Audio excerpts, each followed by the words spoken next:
Hello and welcome to Mornings with Ken Rosato. Today is Wednesday, January 21st, 2026. We'll take your calls at 888-658-0234, 888-658-0234. To kick things off, meteorologist Mike Favetta has the forecast near you. This weather is brought to you by Audio Nova, your hearing experts, serving all of New Jersey with 13 locations. All right, for those of you in California, you are waking up in Los Angeles to 56 degrees. For those of you on the East Coast, no. Not My thermometer 56. is Nope. actually kind of broken. Trenton says 1. And northern New Jersey Oh, right now, we're man. getting 4. We're getting Yeah. 4, Yep. and wind chill of Sounds 5 below. accurate. This is Mhm. the type of weather you can go outside and freeze a soap bubble right on cue. That's how cold it is. Yeah, you can watch the ice crystals form because the air is still, the skies are clear across New Jersey, and that very cold air plunging down from the North Pole, giving us that really chilly start this morning. So we begin across the Northeast, all of us, with that chilly weather. A little bit of snow there in the Midwest, but it stays dry today for most of the country, even out west, where you have a little bit of cloud cover moving in across the LA area. We'll talk more about that in just a bit. Really, it's the warmth that persists for most of the West Coast as that high pressure does its job, moving in all of that warm air, even for the valleys and a little farther north in Northern California, extending to the plains. But this is it in terms of warmth because there is a big snow and ice event that moves across the country starting tomorrow and finishes by Sunday night into Monday across the East Coast. It's a long duration event that takes its time moving across the country. First, the chill. You have to get the cold weather in place, and that's what comes down today and tomorrow with wind chills that might feel like 30 below in this area in red. Dangerous wind chills can be outside for more than a few minutes without the fear of frostbite. With all of this cold air coming in, it stays chilly for the next several days. We get a little bit of a warm up today that will actually get us above freezing this afternoon across most of the East Coast. And then we're right back in the freezer for the weekend, just in time for the accumulating snow and ice. We'll give you those details with the Futurecast, Ken. That's coming up in just a few minutes. All right, Mike, appreciate that. Again, 8 degrees now, northern New Jersey, 1 degree in Trenton. California, though, looking at 56 in LA. Amen for that. Let's look at some East Coast traffic right now. We have issues on the Garden State Parkway. We have, first off, a northbound problem, a crash. You can't really see here. I mean, there's just a little slowdown as folks are heading that way, but there is a crash at the vicinity of exit 148, which is John F. Kennedy Drive North in Bloomfield. All lanes are open, but nonetheless, you do have an issue there. So just definitely keep it slow as you head in that direction because you're gonna come into the issues as you head there. So be careful. Another issue on the Garden State Parkway, and that is southbound at exit 159. So that's as you're from the area of Rockland County heading south, southbound at exit 159, which is I-80 Saddlebrook. There's a partial ramp block there, and that's causing delays. We have a crash on the Jersey Turnpike Western Spur. The eastbound entrance ramp at interchange 16W Route 3 East Rutherford. The left lane is blocked there. And a vehicle off the roadway, New Jersey Turnpike Outer Roadway, southbound north of interchange 8A in South Brunswick, all lanes open. We look at the Hudson River crossings. Lincoln is currently 30 minutes in. Holland is 25 to 30. GWB, let's look at the upper levels, 80-95. You could see a little bit of a slowdown. That's actually not too bad at all. The upper level is on the right, lower is on the left. I think folks are just going slow because of the ice, but we're told it's only about 30 minutes in. I bet you it's even less based on the movement that you're seeing right there. We look at the West Coast now. Some of the issues we have to report in Antelope Valley in California. We're looking at a traffic collision. Southbound Route 14 at Pear Blossom Highway. There's a traffic hazard in West Valley at US 101 at North Lancashire Boulevard. And then in South LA, there's a collision on 1405. I'm sorry. I can't tell what some of their slogans and or some of their abbreviations are. I'm guessing that is 140 or 1405. Sorry about that, California. We'll figure it out. They use a whole different system for their traffic. I mean, if you could figure out what that means, you're a better person than me. But nonetheless, that's what we got in California. 5 minutes past the hour. And we do begin this morning with some breaking news. Air Force One was forced to return to Joint Base Andrews in Washington, D.C. after taking off last night. President Trump and members of his team had taken off and they were on the way to the World Economic Summit in Davos, Switzerland, when the Air Force One crew identified a minor electrical issue. So out of an abundance of caution, they have to be, of course, for obvious reasons, Air Force One turned around. They returned to Washington. The president and team boarded a different jet, and they just landed within the last 20 minutes or so in Switzerland. Everybody is fine, although the president will be greeted by about 100 or so radical left-wing anti-Trump protesters there against the president's intentions with Greenland. Excuse me. New Jersey has a new governor. It is Mikey Sherrill. And that I will. And that I will. To the utmost of my skill and ability. To the utmost of my skill and ability. Promote the peace and prosperity. Promote the peace and prosperity. And maintain the lawful rights of the state of New Jersey. And maintain the lawful rights of the state of New Jersey. So help me God. So help me God. Congratulations, Governor. And indeed, congratulations, Governor. Sherrill was sworn in front of a packed house yesterday. Breaking with tradition, she took the oath of office not in the state capital of Trenton, but in her home county of Essex, home to New Jersey's largest city, Newark, inside the famed New Jersey Performing Arts Center. Sherrill vowed to make it a priority to freeze skyrocketing energy costs in the state, just in time for an onslaught of the bitter cold temperatures that we have right now here. And during her inaugural address, newly sworn-in Governor Sherrill signed 2 executive orders declaring a state of emergency on utility costs. The first order freezes upcoming rate hikes and uses existing state funds to offset electrical bill increases expected this June. The second order focuses on a long-term fix, expanding power generation in New Jersey.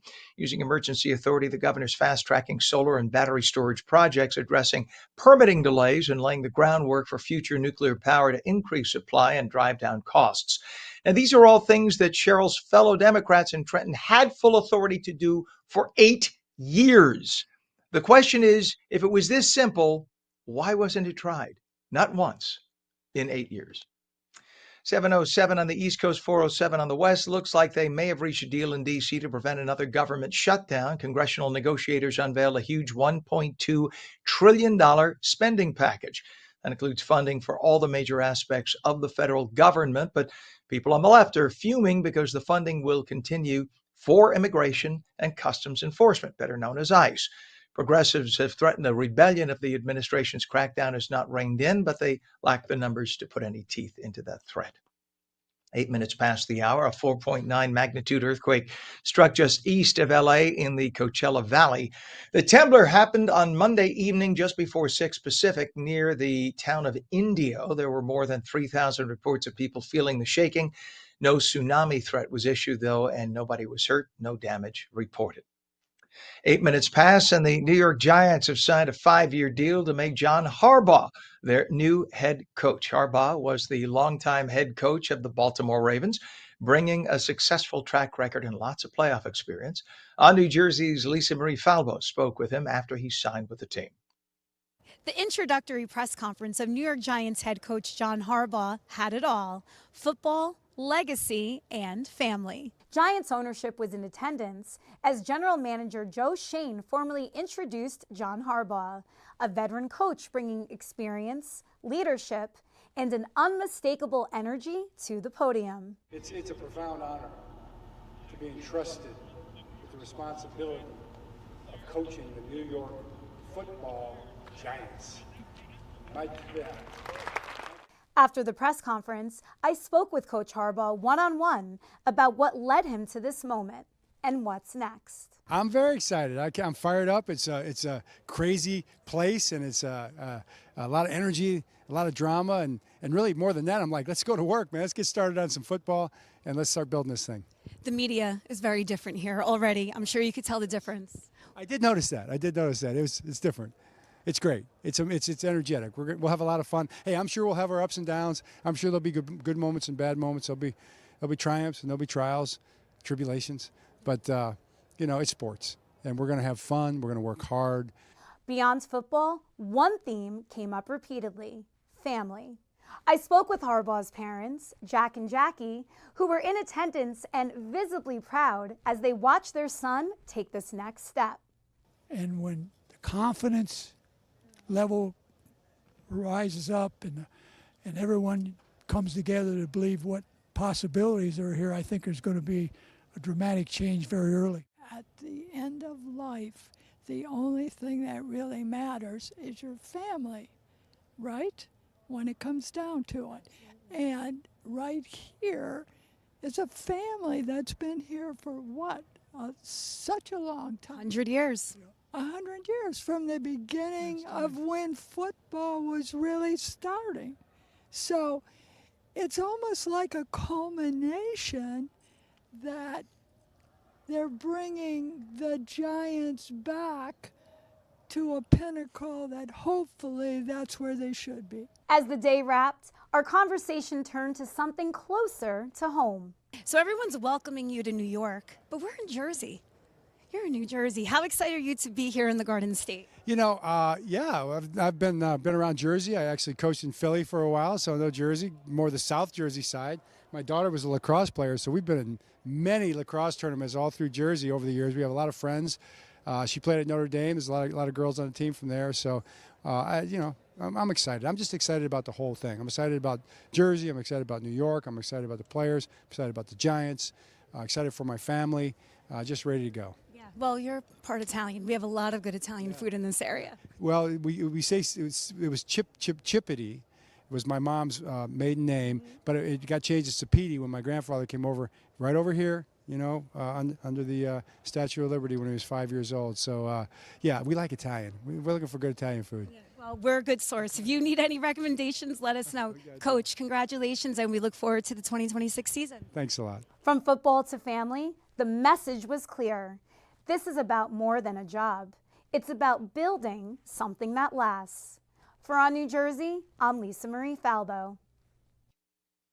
I know Lisa Marie knows some really good Italian restaurants for the coach, so I'm sure he'll love it here.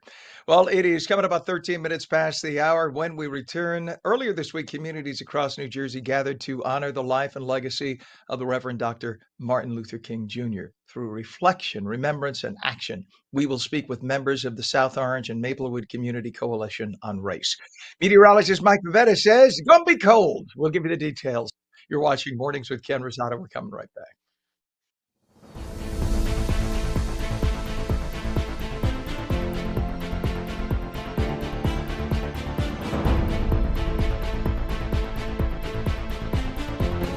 At AmeriHealth, we understand what's important to you. It's why we offer some of the lowest cost health plans in New Jersey, with access to one of the state's largest networks of doctors and hospitals. Plus, with free 24/7 virtual care, you can see a doctor anytime and anywhere.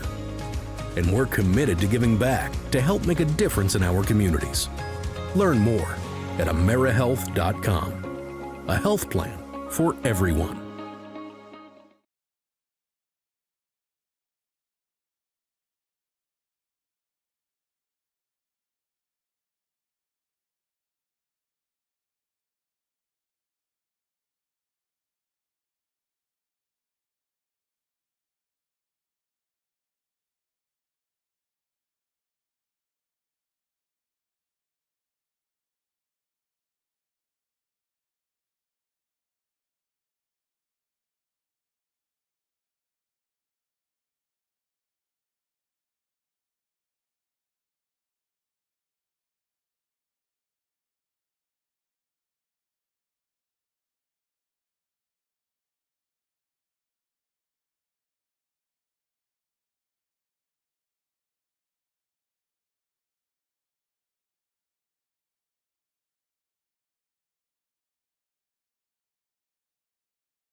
Play it like the New York Sirens. Live in the spotlight. Etch your name in lights.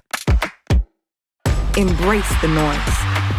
And when it calls you, turn it up. Get louder.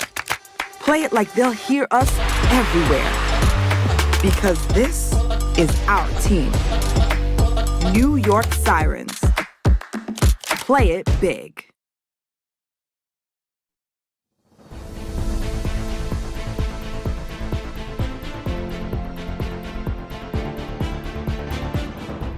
Welcome back to Mornings with Ken Rosato for your Wednesday live in New Jersey and New York. And now we welcome the folks in Los Angeles at 15 minutes past the hour. We'll take your calls at 888-658-0234. Meteorologist Mike Favetta has the forecast near you. This weather is brought to you by Audio Nova, your hearing experts, serving all of New Jersey with 13 locations. Mike, it's incredible how cold this air mass is. It's hitting the Northeast right now, and it is warmer. I looked in Alaska. In fact, in most Yes, of it is. Alaska, it is Most of warmer than New Alaska is Jersey. warmer. Right, and that's Crazy. kind of the way the jet stream goes, gives places a couple hundred miles off, couple thousand miles off to our west, a big warm up, and here we are with, on the other side, the extreme cold. No records being set, but you feel the chill across New Jersey right now.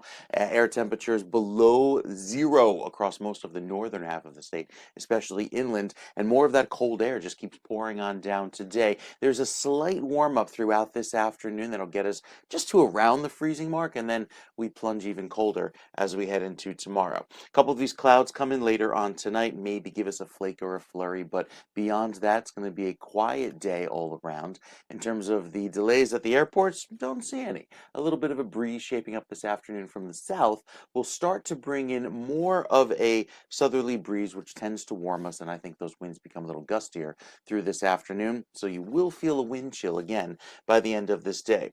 So it's this large area of cold air that moves on in from the north and west and provides that cold through the remainder of this week, with another reinforcing shot by the end of the week into Friday and Saturday, setting the stage for some very cold weather, culminating in what will likely be a pretty significant ice and snowstorm across most of the country as the core of that cold air starts to work its way downward and south. You can even see how cold that air goes all the way down to the Gulf states, while there likely will be some icing occurring there over the next several days. So later on this week, specifically Friday into Saturday, this whole area extending from Texas through the deep south, even into Atlanta and the Carolinas, that is where a ice accumulation of maybe greater than 1/4 of an inch is likely as that ice gets going. So look at the area in pink, because that's where the freezing rain may set up all across the south and extending into the Carolinas, going right through Sunday morning, before here in New Jersey we could tap into some of that snow that would arrive later on in the week. We'll talk more about the chances for the Northeast and seeing that snow. Again, that's coming up in our next weather update. All right, Mike, thank you very much, sir. Chilly. We just before you go, Mike, we were talking about Alaska. Right now, it is 20 degrees in Anchorage, and it is Wouldn't that be 2 nice? degrees in Trenton. Yes, balmy Anchorage. Let's go to Anchorage and pull out our aluminum foil reflectors and lay out by Anchorage Airport. I think that'd be just lovely. All right, Mike. We'll check back with you, buddy. Thank you very much. Again, it is 2 degrees in Trenton. The wind chill's about 4 or 5 below zero. I mean, it's seriously, dangerously cold. So here's the thing. I always say, if you're heading out, even if you think, I'm just going to get in my car and go to the store and come back, always have with you emergency stuff. Literally a blanket or an extra jacket, a mug of something hot, because you never know if you're going to break down. It has happened to me. So make sure on a day like this is dangerously cold weather. So just be prepared as you go out. All right, looking at traffic, we do the East Coast first. We have a traffic issue on 1 and 9 right now, the truck route southbound, south of Duncan Avenue, Jersey City. You can see just a little bit of brake checking there. One right lane of 2 lanes closed, and that's causing a little bit of a backup. Not a massive one, though, nonetheless, but a backup. We have a vehicle off the roadway, New Jersey Turnpike, outer roadway southbound, north of interchange 8A, Route 32 South Brunswick. All lanes are open, but that's also causing a slowdown. Over to the Garden State, delays on the GSP northbound, exiting 127 in Woodbridge Township. That's all due to volume. A lot of people going slow with ice on the roads. The Hudson River approaches right now. Lincoln Tunnel is going to cost you about 30 minutes in. Mulholland is 20 to 25. GWB upper and lower, not too bad at all. It's moving slowly, but moving nonetheless. Upper is on the right. Hey, you get off the shoulder. You're not supposed to do the shoulder. A friend of mine who is a New Jersey State Police officer says you will get a $300 ticket and you'll get 2 points on your license. Is it worth it to save 10 minutes? I don't think so. Plus, you can end up hurting somebody, if not yourself. So don't do that. no matter how much of a rush you're in. Folks on the left are lower level, folks on the right are upper level. That's going to cost you about 30 to 35 minutes into Manhattan. On the West Coast right now, just a couple of little delays because, again, it's only 4:20 in the morning. West Valley right now has a traffic hazard reported at 140 South Sepulveda Boulevard. By State Route 405, State Route 405. In Newhall, there's a hit and run with no injuries. I don't know how you get a hit and run and no injuries. I guess it was the car that was hit, not the person. That's on State Route 14 by Newhall Avenue. And in West LA, there was a wrong way driver reported, only in LA. Sorry, folks. We just don't get this in New Jersey. Wrong way driver reported on Slauson Avenue at Heatherdale Drive. That's again in West LA. 20 minutes past the hour, and earlier this week, communities across New Jersey gathered to honor the life and legacy of the Reverend Dr. Martin Luther King Jr. through reflection and remembrance and action. In South Orange and Maplewood, two phenomenal communities, by the way, beautiful places. The work is led by the South Orange and Maplewood Community Coalition on Race, a nationally recognized grassroots nonprofit. The coalition is approaching its 30th anniversary, says a lot. And joining us this morning are Nancy Gagne. Is it Gagne? I will ask her. Gagne, or do people probably say Gagner? Executive Director of the Community Coalition. It's Gagne, though, yes. Right? Gagne. I have a cousin who spells without the I, but pronounces it Gagne as well, but he always gets Gagner everywhere he goes. Executive Director of the Community Coalition on Race, and Anita Gandana, Chair of the Coalition's board, to talk about what comes next for the community. Good morning, Nancy and Anita. Great to have you on today. Good morning, and thank you for having us. You bet. I hope you're warm. It is cold. It is so cold today. First of all, it is cold here. Yes, indeed. I don't live too far from you, so I know where Maplewood is very well. When I worked at Channel 7, actually several of our staffers lived in Maplewood, and we had a producer from South Orange. Beautiful communities, just gorgeous. What is the mission? Explain the mission of the organization for folks who don't understand. For 30 years, you've been around helping a lot of good people. So what is the mission of the organization? So the mission is to establish a stable, racially integrated, inclusive community that's committed to racial equity. And it was started 30 years ago by a diverse group of citizens after some demographic change. They wanted to make a positive impact based on that demographic change and serve all residents and be an attractive community to all people. Mm-hmm. And it's really the thing for those who don't realize about that area, Maplewood, South Orange, you're not far from Newark. You're surrounded. Actually, Maplewood is right. It's sort of surrounded by Newark. So you have the big urban dense center. And Maplewood used to be kind of this little 1 mile enclave of very upscale homes. But what you have in the last few decades, you have a migration of people who've moved up the socioeconomic ladder, coming into South Orange, and they've done beautiful things. You go into South Orange, it is a diverse community today. I remember 30 years ago, I'm old enough. And today, South Orange is a different place, and in a very good way. So why has this annual MLK event become such a lasting tradition for the communities and so important for the communities? Well, we actually consider a lot of our neighboring towns as our neighbors. We welcome them in Maplewood and South Orange, and we really aspire to, and this event actually is a show of unity, a real show of remembering that we thrive with diversity, with equity, inclusion, and belonging. And so it really is about coming together, and it's a showcase of our towns and our welcoming nature towards our neighbors as well. We are both welcoming communities, and we really strive to continue that way. Yes, and in fact, you kind of stand out as making a statement, which is so wonderful to see. And I know, like I said, I know people who live in both those communities, and it's a wonderful and refreshing thing to see. Now, this year's theme was "Do Not Erase Our History." How does that connect with Dr. King's vision of the beloved community? We were really important for us. Go ahead. Sorry, why don't we? I'm sorry, Anita. Why don't we? We'll go over to Nancy for a sec. We were fortunate to have Professor Khalil Gibran Muhammad from Princeton University speak to us. It's important because, specifically because of the work that we do and all that we're facing in communities that are working to be integrated, working to serve all people in an equitable way, that the attacks on diversity, equity, and inclusion in communities like ours, in our schools, in our civic participation, in many aspects of community life, are under threat. And he served to remind us that that threat was started nearly 50 years ago, but manifesting more deeply in ways that we are all experiencing today, and that we have to stand up for what we believe in. And Nancy, the attendees there were invited to view the exhibit Slavery in New Jersey, A Troubled History. Why is our local history so important to be taught, especially younger people?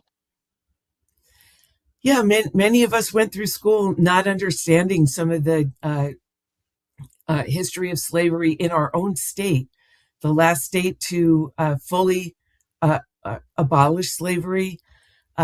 We think of ourselves as Northerners, that it was a Southern thing. And this exhibit serves to show that that is not the case, and that we have our own legacy that we have to deal with here. Absolutely. And Anita, we have about a minute left. We want to hear about the Luminary Lighting Project. Yeah, it's an opportunity for all of us in our towns to really light up and show that we are a loving, beloved community. So it was such a success, hundreds and hundreds of lights this year in front of houses, in our park, with our South Orange Conservancy partnership. And it really is a chance to show for children, for families, to show that we are all one and in a spirit of love, and creating a beloved and welcoming community. Love it. What is a website for more information about your wonderful group? CommunityCoalitionOnRace.org. Wonderful. Nancy Gagne, Executive Director of the South Orange and Maplewood Community Coalition on Race, and Anita Gandana, Chair of the Coalition's board. Thank you both for coming on this morning, and thanks for what you do. Thank you. Thanks for having us. Thank you so much, Ken.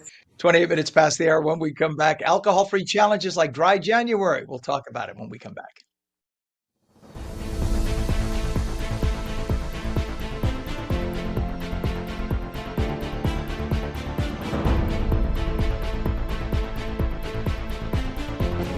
At AmeriHealth, we understand what's important to you.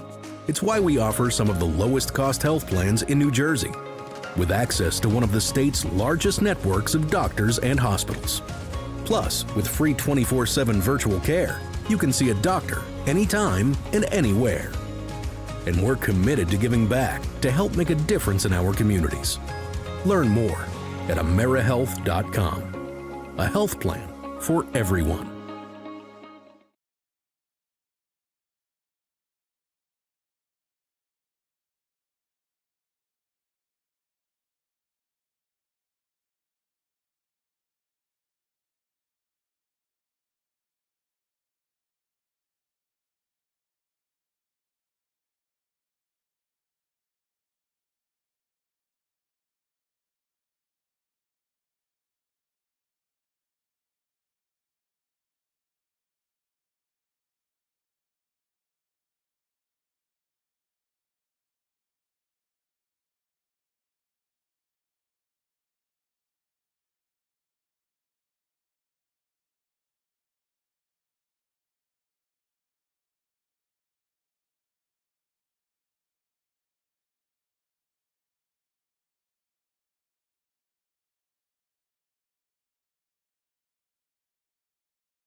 Play it like the New York Sirens. Live in the spotlight. Etch your name in lights. Embrace the noise. And when it calls you, turn it up. Get louder. Play it like they'll hear us everywhere. Because this is our team. New York Sirens. Play it big.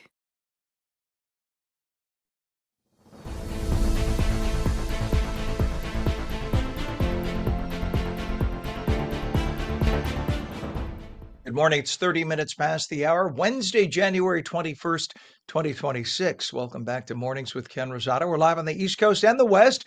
Meteorologist Mike Favetta has the forecast near you.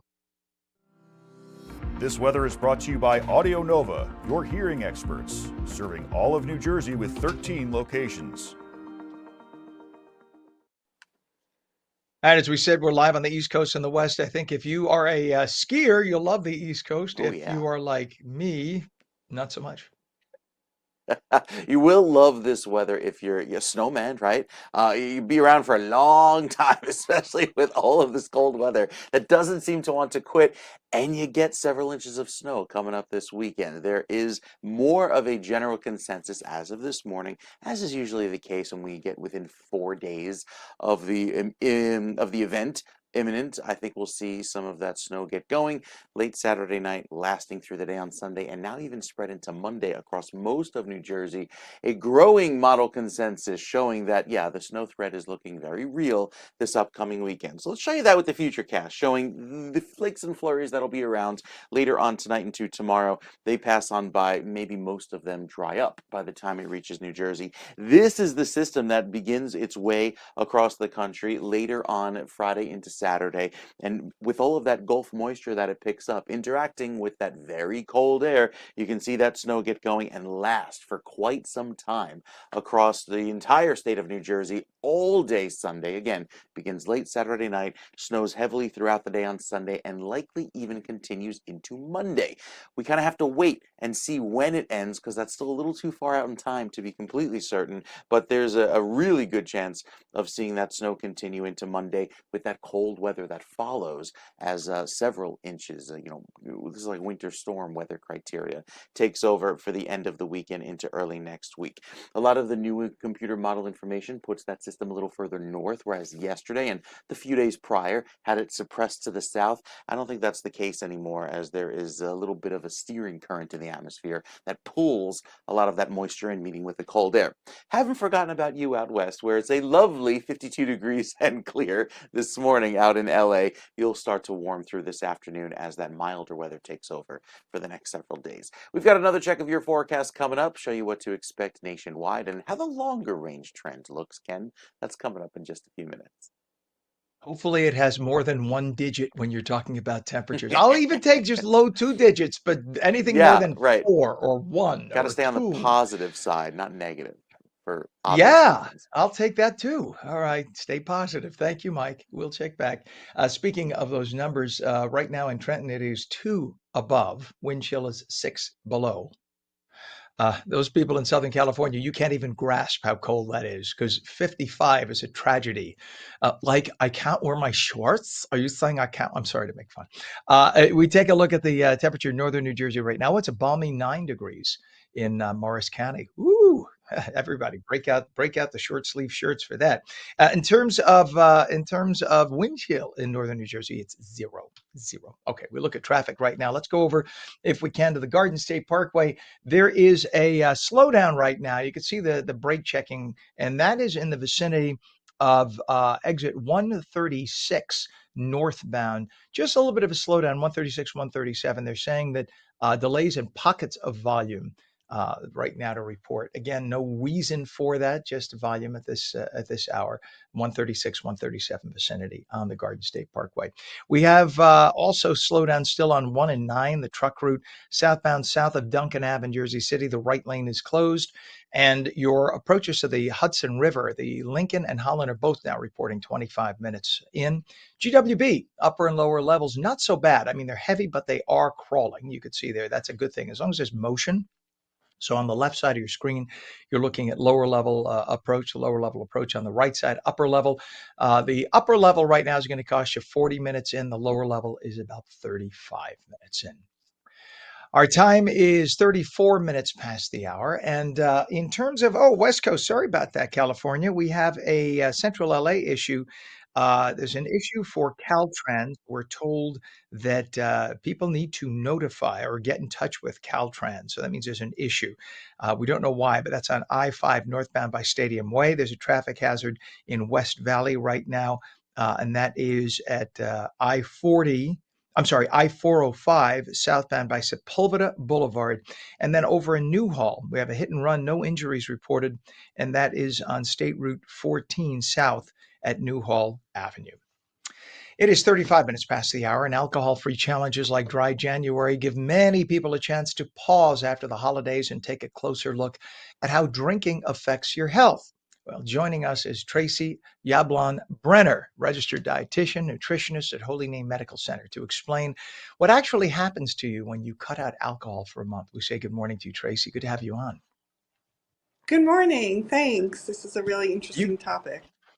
Absolutely. I mean, you're speaking to a person who gave up alcohol almost a decade ago. I have atrial fibrillation. And when I was told by my doctor, you need to cut out alcohol, I said, you mean like cut it back? He said, no, you need to cut out alcohol. I thought I was going to die. And then I realized that was probably an indication of something bad.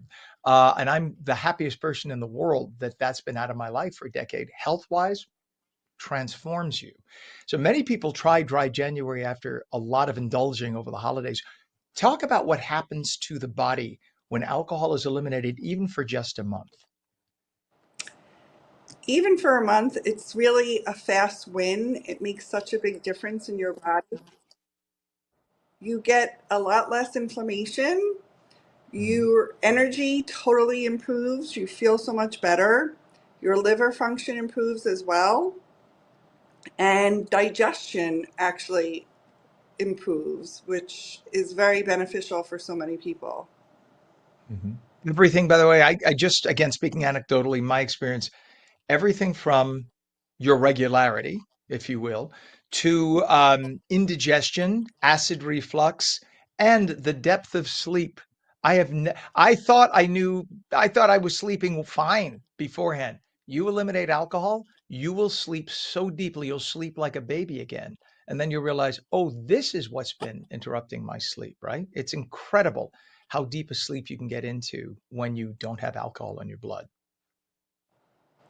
It is. And that's a really good reason for so many people, especially older people who tend to have more difficult time sleeping, to cut out alcohol for that month or even a few weeks to see the benefits of sleep and your overall health really is unbelievable. And that, yeah, a lot of people think, oh, I'll have a glass or two of wine to relax me to go to bed. The problem is your body actively converts that alcohol to sugar, right? And then you end up waking up a few hours later because you get this burst of sugar in your blood. And people are like, why can't I get back to sleep? That's the 2 glasses of wine. That's a myth that it'll relax you for a minute, but it's not good for overnight. It ruins, and then your blood sugar levels are unstable. You should be burning all that sugar and sleeping until morning, and that it screws that whole system up. Do not drink alcohol, especially before bed. And gut health is such an important marker of overall health.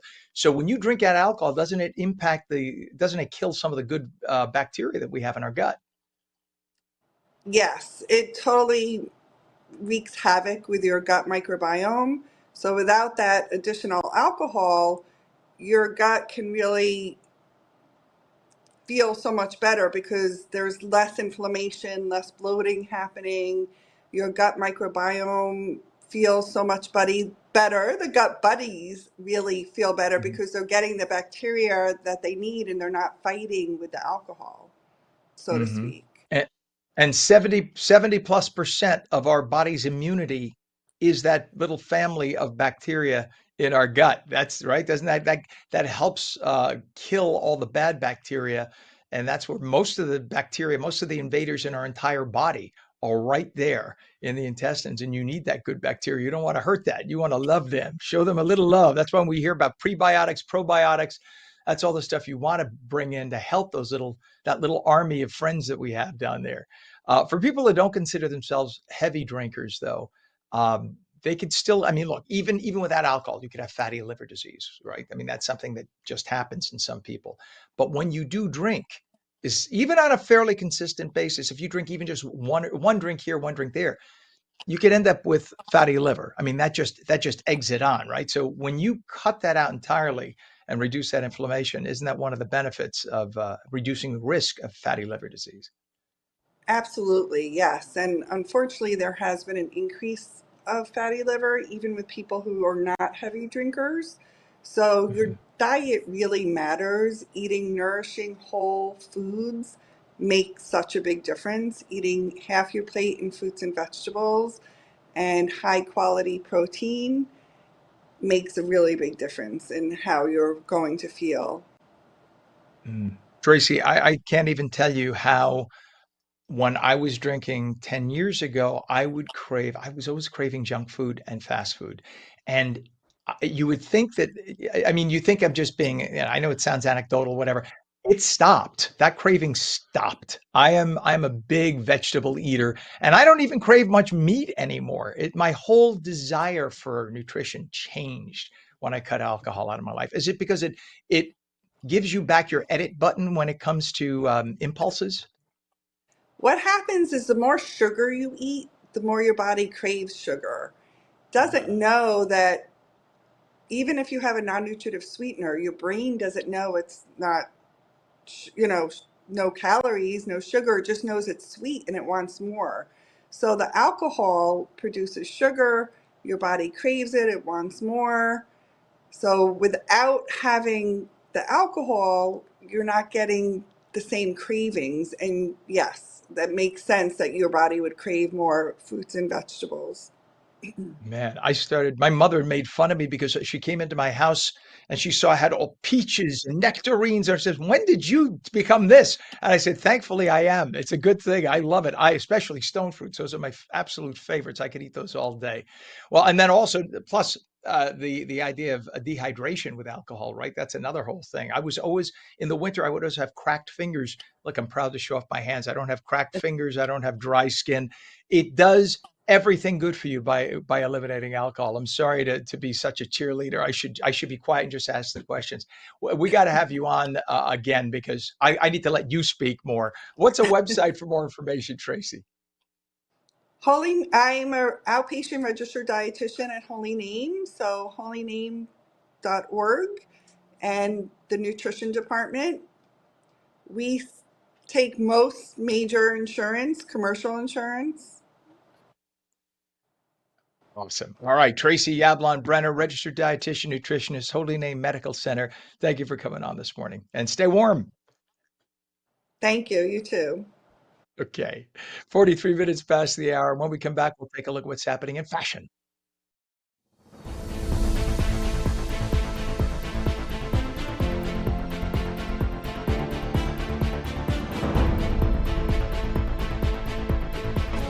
At AmeriHealth, we understand what's important to you. It's why we offer some of the lowest cost health plans in New Jersey, with access to one of the state's largest networks of doctors and hospitals. Plus, with free 24/7 virtual care, you can see a doctor anytime and anywhere. And we're committed to giving back to help make a difference in our communities. Learn more at AmeriHealth.com. A health plan for everyone.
Play it like the New York Sirens. Live in the spotlight. Etch your name in lights. Embrace the noise. And when it calls you, turn it up. Get louder. Play it like they'll hear us everywhere. Because this is our team. New York Sirens. Play it big.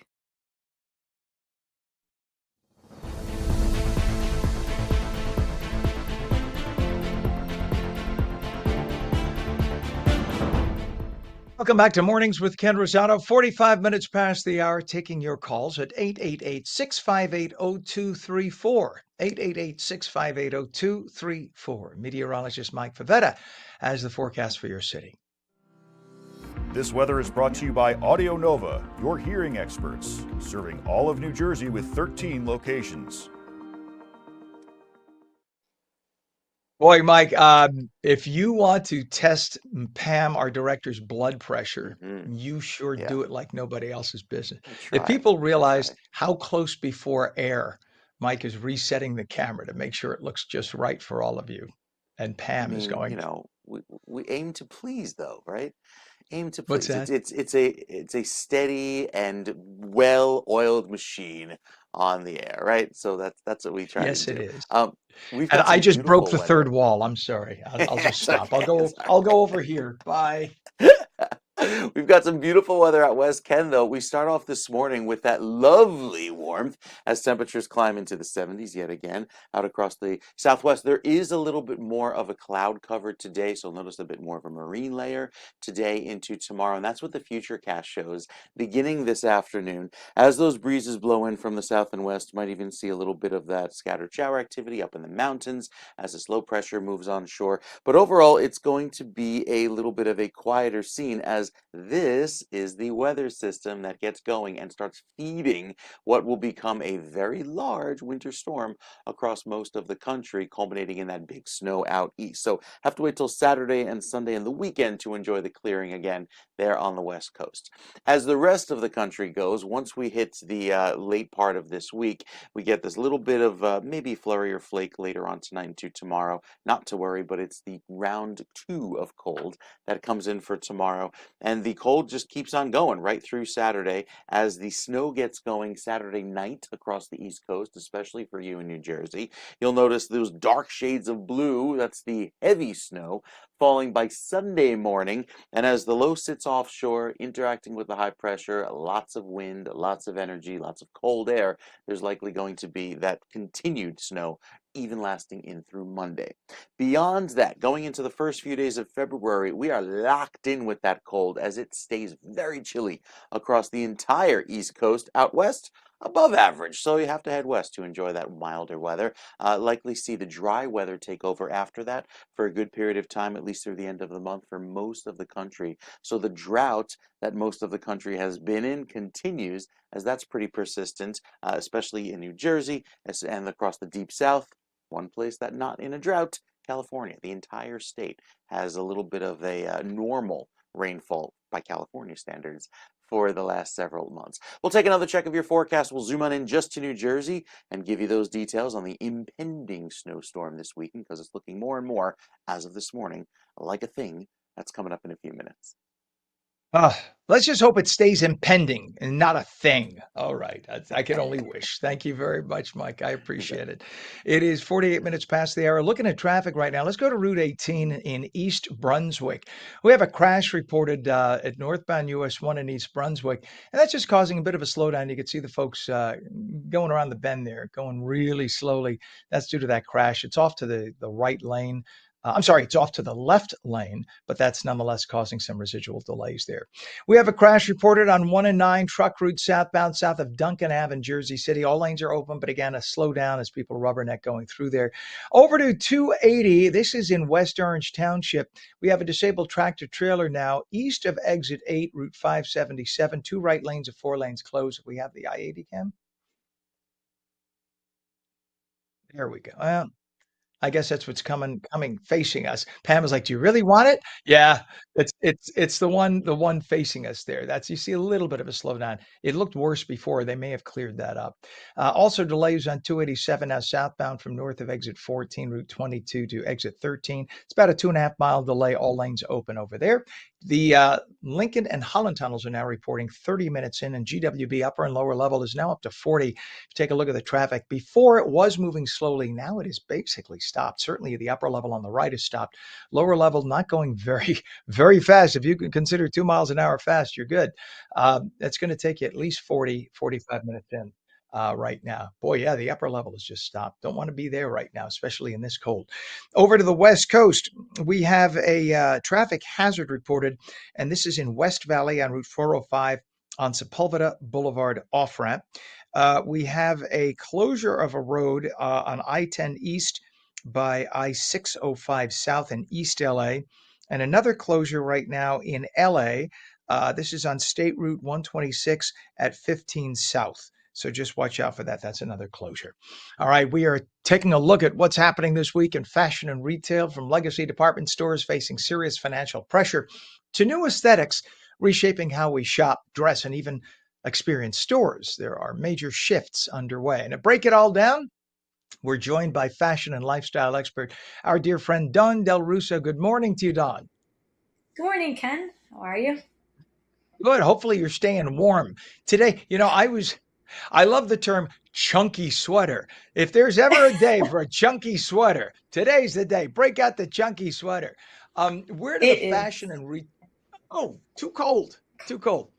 Where do the fashion and retail industries stand right now? Because I know all industries are having some issues as people are shifting their spending habits. You got AI, et cetera.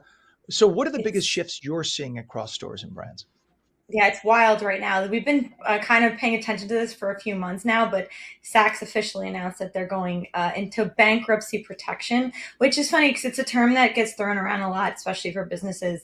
But really what it means is they are protecting themselves and the funds that they have to be able to continue to stay in business, which means they're going to be pulling back. It does hurt the little guys, which is sad because, if you're a small brand and you just got this exciting opportunity in somewhere like Saks, you may not get paid. So that's a little bit scary. Even some of the bigger brands they're showing, like I think Chanel, they owe close to like $100 to $200 million. So we're talking a lot of money here that's on the table that they're dealing with. And so in that case, that's why they do the bankruptcy protection, to sort of help them and figure out their finances in that type of way. You know what? You in 30 seconds, you explained business better than anybody on CNBC that I've ever heard in my life. You just explained. No, I'm serious. Bankruptcy there's chapter 7, 9, 11, et cetera. Bankruptcy. You just explained it simply better than anybody else. And by explaining that there's 100 to 200 million potentially owed to Chanel, people forget that you have a potential domino effect, because if Saks can't pay Chanel, Chanel may go bankrupt. They can't pay their suppliers, right, who supplied them with leather and fabric. So you could have this domino effect just because you figure, oh, okay, the big guy is in chapter 7 protection. It could impact everybody else down the line. Exactly. And it is. It's, which is, I feel bad for like small brands that are in there and they maybe invested $50,000, which doesn't sound like a lot, but that could make or break a small business. So, and it's the opportunity that you're probably going to take. I think if I was a brand and I had the opportunity to be in a store like Saks, I'm going to say yes. I'm going to figure it out and spend money I don't have to get the product in there. And, who knows? So these are challenges that happen in retail. I think that people don't realize, especially when you're working with a big store like that. Now, what does that mean for people who may have a gift card, or if they have a gift that they got at the holidays and they want to return, or online shopping and things like that? Should people be concerned? They're fine. They're okay. That's kind of part of what goes on, is that they do want to make sure that on the customer end, that's okay. It's funny because you even think that you can go on there and they're liquidating, but they really don't liquidate until they're officially going out of business or having to close down. So there's not really going to be, you're not going to see these sudden sales or anything like that. It's pretty much business as usual with them from a consumer standpoint. Again, and you explained it perfectly. You said they're in bankruptcy protection, which is exactly what it is. Chapter 7. That's the first level. All it's saying is, look, we may be a month late paying Chanel. We're going to pay them. We got money coming in. We just have some outstanding debts, whatever. We have to take care of things in order. Don't come sue us if we're 30 days late. That's basically all chapter 7 is, right? We still got money. We're not going out of business yet. Just give us a little time. So that's a good thing. And we've talked about the rise of the anti-AI aesthetic, where perfect visuals are out and more authentic, lived-in looks are in. I know as a guy who wears suits all the time, first thing I look at is the lapel. I want to see if it's a handmade suit. And usually the old indicator was if you saw stitching along the lapel, it was handmade. Then they started making computers do it. But you could tell if it's done perfectly, it's a computer, it's AI. You want to see the little flaw here and there, right? So why is that trend taking hold now? Yeah, I think there's been so many years now that we're seeing. I mean, there's been such a buildup that we're in AI and we're looking at these pictures and we're like, is it real? Is it fake? And a lot of them, like you said, you can tell that they're just not real. They're too airbrushed. They're too perfect. But I think we're all a little tired of that and trying to figure out a new way. And we're moving away from that very perfect, clean aesthetic where everything looks gorgeous to this more, this is my life. This is real life. There may be some mess in the background or around, and that's part of what's making a change. I think is that we're not seeing that perfection anymore, and that we're not seeing that really polished look. We're looking for real people, real life things that look like they're part of the normalcy that we see every single day, not the fluff. Gotcha. And Macy's is now continuing to close stores as part of its long-term strategy. So what does that tell us about the future of traditional department stores and the role that physical retail still plays?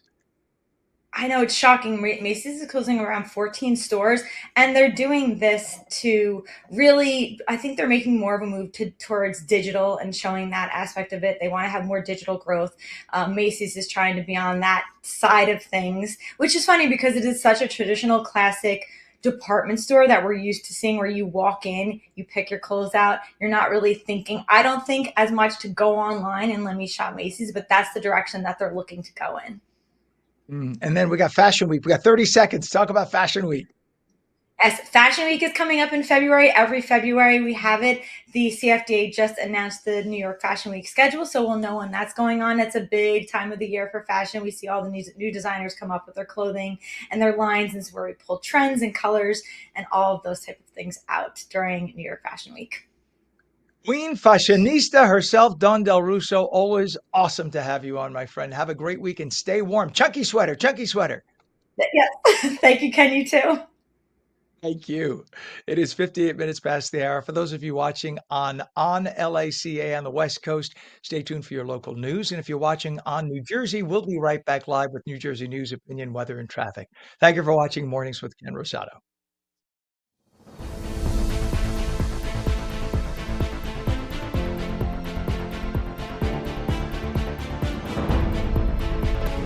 At AmeriHealth, we understand what's important to you.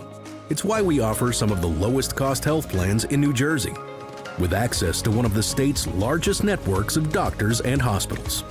Plus, with free 24/7 virtual care, you can see a doctor anytime and anywhere.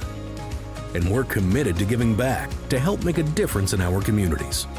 Learn more at AmeriHealth.com. A health plan for everyone.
Play it like the New York Sirens.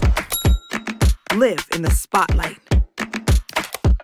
Etch your name in lights. Embrace the noise. And when it calls you, turn it up. Get louder. Play it like they'll hear us everywhere. Because this is our team. New York Sirens. Play it big.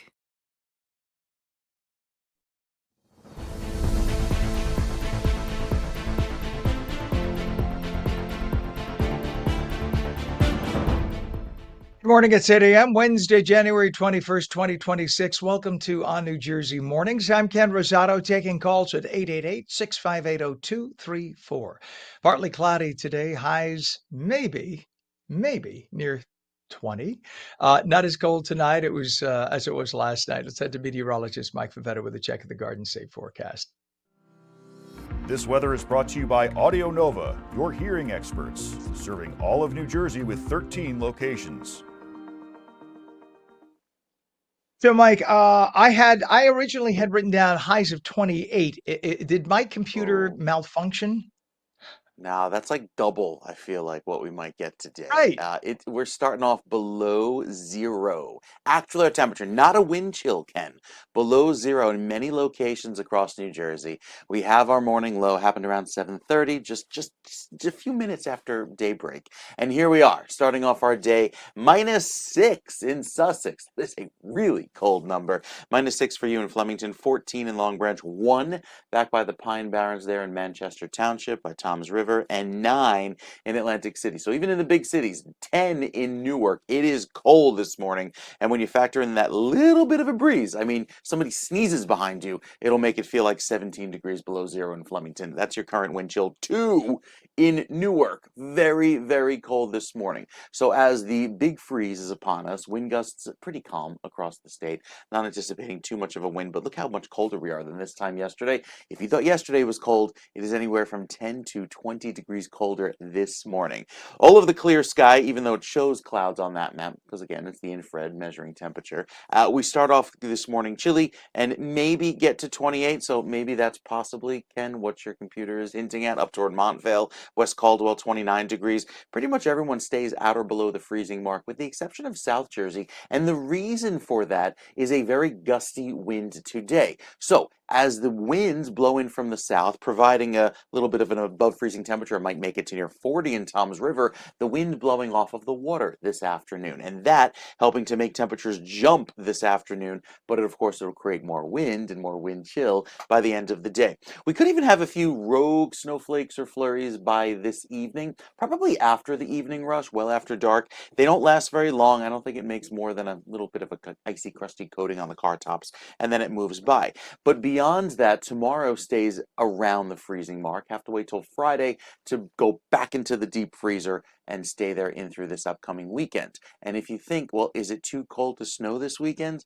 No, it actually starts to get a little bit warmer, and with the storm track setting up for Saturday night, pushing that snow in across South Jersey first, moving across the northern part of the state, we'll see that snow get going later Saturday night statewide. Yes, it will be cold enough to snow, and it should snow going right throughout the day on Saturday. So heavy snowfall through Sunday morning in through Sunday afternoon. That snow gets going late Saturday night with temperatures in the teens this weekend.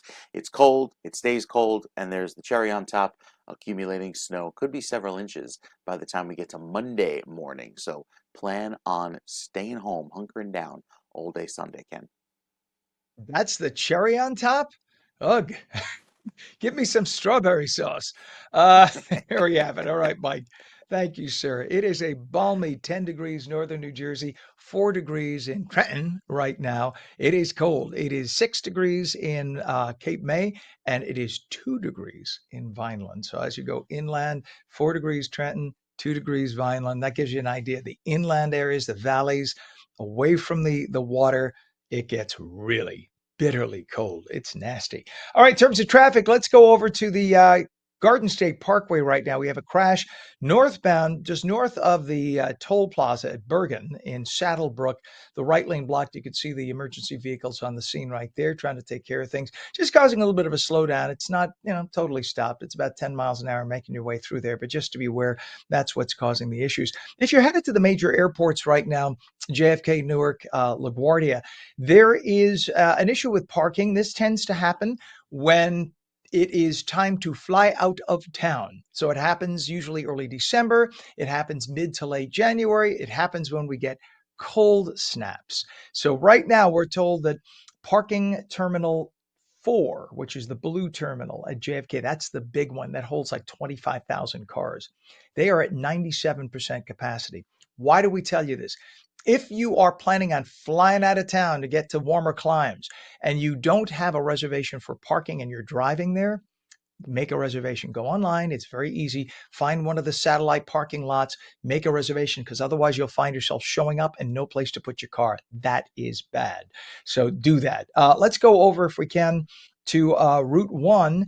At Route 18, you'll see a crash we have built up on the right side there. You see that? So it's the left shoulder, the right side of your screen, upper right. And that's just causing, again, a little bit of a slowdown, not a major problem. But again, this is in East Brunswick. Over on Route 1 at Meadow Road in West Windsor, we have the left lane closed as well. We go over to the Hudson River approaches. Lincoln and Holland are both reporting 30 minutes. That's been the case all morning. GWB upper and lower levels now getting really heavy. Let's take a look, if we can, at that camera. Look at this. So we have the upper level on the right, lower on the left. Lower is not moving at all right now. We're told 45 minutes in. It's also 45, they're saying, in the upper. So give yourselves lots of extra travel time. Yesterday, all 3 approaches, 15 minutes. Today, 30 to 45, depending on your way in. Just give yourselves that time heading in. Nobody's in a good mood because of the cold weather. Also, pack your patience, please. It's 8:06, and New Jersey has a new governor. That new governor, Mikey Sherrill. And that I will, And that I will, to the utmost of my skill and ability, to the utmost of my skill and ability, promote the peace and prosperity, promote the peace and prosperity, and maintain the lawful rights of the state of New Jersey. and maintain the lawful rights of the state of New Jersey. So help me God. So help me God. Congratulations, Governor. By the way, the oath of office for governor of New Jersey is one of the, if not the longest oath in the United States. I'm not kidding. It takes almost 3 minutes. You know what the oath for president of the United States takes? 27 seconds. I don't know why they make it so long, but in typical New Jersey fashion, I'm sure the Democrats had something to do with that. They make it 3 friggin' minutes long. I felt bad for Mikey Sherrill yesterday. She's like, my arm is falling asleep. Anyway, we wish Governor Sherrill well, because if she does well, New Jersey does well. She was sworn in front of a packed house yesterday, breaking with tradition. She did it in Essex County at the New Jersey Performing Arts Center, not in Trenton, but her home is in Essex in Upper Montclair, so she decided to do it close to home. Hey, she didn't want to drive. Inside the famed New Jersey Performing Arts Center, beautiful place, by the way. Sherrill vowed to make it a priority to freeze skyrocketing energy costs in the state just in time for this onslaught of bitter cold temperatures. And during her inaugural address, Sherrill signed announced that she would be signing 2 executive orders declaring a state of emergency on utility costs, taking immediate action to lower electric bills for families all across the state. The first order of the 2 freezes upcoming rate hikes and uses existing state funds to offset electric bill increases expected in June. It also gives the Board of Public Utilities some new authority to pause actions that could drive bills even higher and review utility business models to protect consumers. And the second order focuses on a more long-term fix. It expands power generation in New Jersey, which we need because her predecessor closed 6 power plants, and that's what drove up the cost of energy. Using emergency authority, the governor is fast-tracking solar and battery storage projects. Not a good idea because it takes years and usually is not that beneficial in terms of, look, it takes about 100 times the footprint to generate the same amount of electricity using a solar plant versus like a natural gas plant. And natural gas does not put out much pollution at all. Very little. And it's sustainable. We have tons of natural gas, but Democrats hate fossil fuels. We have unlimited fossil fuels for natural gas because it's basically bacteria farting. That's what natural gas is. So as long as you have garbage and bacteria, you will have natural gas. We should use that. 8:09 is our time. Kids will finally be taught to write cursive again. Yes.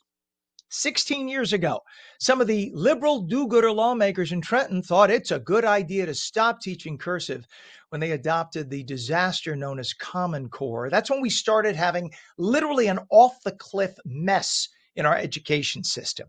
because they decided to have woke instruction in our classrooms. 2 plus 2, well, if you think it equals 5, Johnny, then it'll equal 5. That's what Common Core, one of the things they taught. Math is individual. No, it's not. It's universal. Math exists in outer space. It's not about what the person feels, but this is what the Common Core radicals thought they should teach. Instead, they chose to focus only on teaching kids how to write with a keyboard. Well, that's the future. That resulted in a whole generation of kids unable to sign their own names, to take quick notes, or to read old American manuscripts.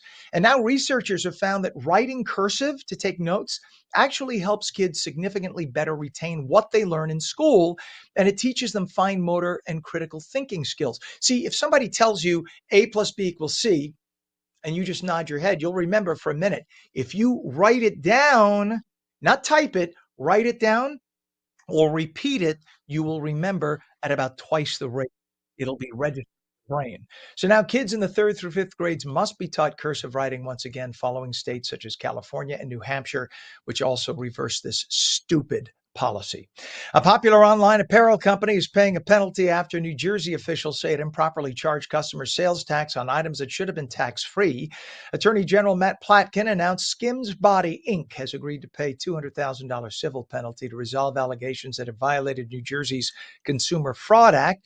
The state says the company collected state sales tax on tax-exempt clothing sold to New Jersey consumers from 2019 to 2024. So now they have to find all the people who paid that tax and try to pay them back. As required by state law, the New Jersey Attorney General's office is investigating a fatal officer-involved shooting that happened Monday in Newark. An unidentified adult man died in the encounter. Newark police say they were in the area of Ross Street and Evergreen Avenue just after 1 Monday afternoon. It's when they came across several men. They won't explain what happened. This is what New Jersey's Attorney General's office does. They just tell you somebody got shot. They don't get into detail. All we know is an officer fired his weapon, striking 2 of the men. They were taken to University Hospital. 1 died, the others being treated. The officers were not hurt. The investigation is ongoing. And it looks like they may have reached a deal in D.C. to prevent another government shutdown. Congressional negotiators unveiled a big $1.2 trillion spending package, including funding for all the major aspects of federal government. But the left wing is going nuts because they are going to be funding ICE. Remember, the hard left wanted to defund ICE. Well, good luck with that. Finally, Usha Vance, the vice president's wife, is pregnant. They're expecting their 4th baby. She is the first second lady in our history to be expecting while her husband is in office. It is coming up on 8:13. We have a temperature 4 degrees in Trenton. When we return, the West Orange Classic Film Festival celebrating its 20th season. We'll talk about it next. You're watching On New Jersey Mornings. Back in 2.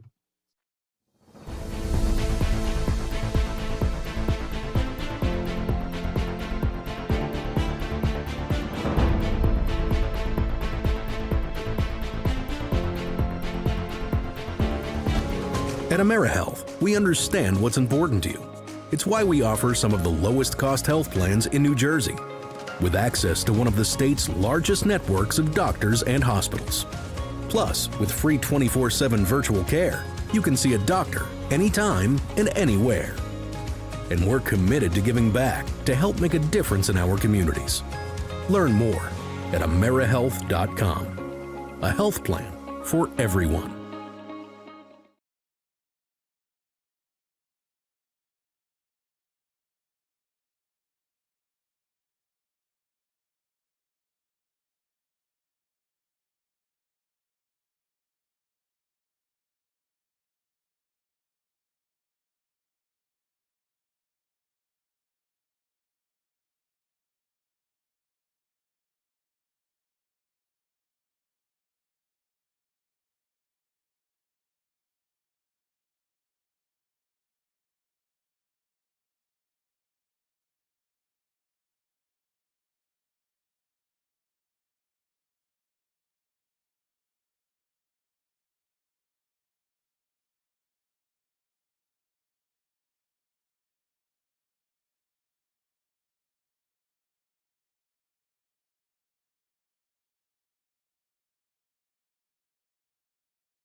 Play it like the New York Sirens. Live in the spotlight. Etch your name in lights. embrace the noise. And when it calls you, turn it up. Get louder. Play it like they'll hear us everywhere. Because this is our team. New York Sirens. Play it big.